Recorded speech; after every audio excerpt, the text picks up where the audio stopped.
пам'ятаю цей день. Взимку 2005-го до мене підходять троє моїх друзів і кажуть: «Пс, хлопче, не хочеш трошки рольових ігор?» Тоді не знав, що згода на подібну пропозицію докорінно змінить моє життя. До сих пір пам'ятаю свого першого персонажа, його звали Ксерксіс, це був напіворк-варвар, який освоїв професію самогонщика. Я також пам'ятаю свого першого майстра. Я насправді багато чого від нього навчився, і на його прикладі я побачив, що майструвати це круто і майструвати це легко. Хоча щодо останнього я помилявся, і про це я дізнався лише згодом. На жаль, в ті часи не було багато навчальних матеріалів на цю тему, і доводилося отримувати досвід завдяки спробам і помилкам. І от я думаю, яким би майстром я був зараз, якби тоді, в ті часи, своєю мудрістю зі мною ділився якийсь лисий бородатий задрот. Власне, це і була мотивація для створення цього каналу. Ділитися досвідом із колегами по цеху заради покращення якості ігор і розширення РПГшного світогляду. Так а що ж ти грав? Так, чекай, D&D 3, D&D 3.5, 4, 5, Pathfinder 2, 7 море, купу лінійок World of Darkness, здається, майже всі, Нуменеру, Зоряні війни, Fallout, Lancer, Shadowrun, Тройку, Wicked Pacts, Exalted, здається, все. Напевно, ще пару штук. Кіберпанк точно. Отже, 8 років тому я написав одній людині в Фейсбуці, що хочу зіграти форумку по Dark Heresy. Як так вийшло? Я захоплювався всесвітом Warhammer 40K, і коли я взнав, що є така річ, як настільні рольові ігри, і прочитав рулбук Dark Heresy, я дуже горів бажанням зіграти. Я зробив персонажа, зайшов на форум, зробив 1-2 пости, але зрозумів, що форумний формат – це геть не моє.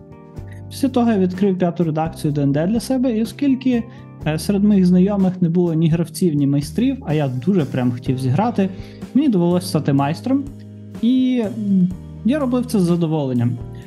Я провів половину гри по загубленим шахтам Фанделвера для своєї групи друзів, і після того мене вже було не зупинити. Я зрозумів, що ця гра, це хобі, воно зі мною надовго. І з тих пір я прикладав максимальні зусилля, щоб його популяризувати і поширювати. Свого часу, близько 6 років тому, я долучився до створення гільдійського чату львівської тусовки D&D, де на той момент грали пригоди Adventure League. З того часу зусиллями інших прекрасних людей чат розрісся до більш ніж 200 учасників, десятки ДМів. На своєму рахунку я маю більше 10 гравців, які згодом стали ДМами, яких познайомив з хобі саме я. Водив я в основному Dark Heresy, D&D 5-ї редакції і ще безліч інших систем. Зараз я цікавлюсь ОСР-спільнотою і те, що вона може дати нам, як переосмислення старих речей впливає на якісь нові системи. І моя улюблена система – це Worlds Without Number. Отакі справи. Назва гри Dungeons & Dragons завжди була в мене на слуху. Пам'ятаю, колись я обожнював доволі популярний ситком «Теорія Великого Вибуху», де головні персонажі доволі часто грали в цю цікаву гру. Втім, з самого серіалу я й гадки не мав, як ця гра відбувається і грається. Але всього через кілька років, це було років 5 назад, я був в різних телеграм та фейсбук-групах, де, власне, згодом познайомився з Джоном. Через кілька днів ми домовились про першу партію. Я трошки нервувався перед першою своєю грою в D&D, як і більшість новичків, я впевнений. Тому я на ютубі дивився різні відео про D&D. Одним з таких відео стало відео Мета Колвіла, яке називається Running Your First Adventure, де він розказував, як новенькому майстру провести свою пригоду. Це там щось простеньке про 5-кімнатний храм з гобліном. Але як виявилось, що ця гра, яку проводив мені Джон, І, власне, і виявилось пригодою з відео Метаковіла.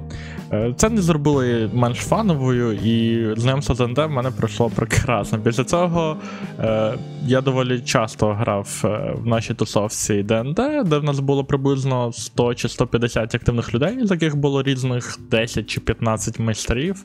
Мені за це зі всіма переграв, ми грали і свої пригоди, і пригоди Adventure League, і потім я не міг перестати знайомитись з новими людьми, майстрами, а також з новими системами.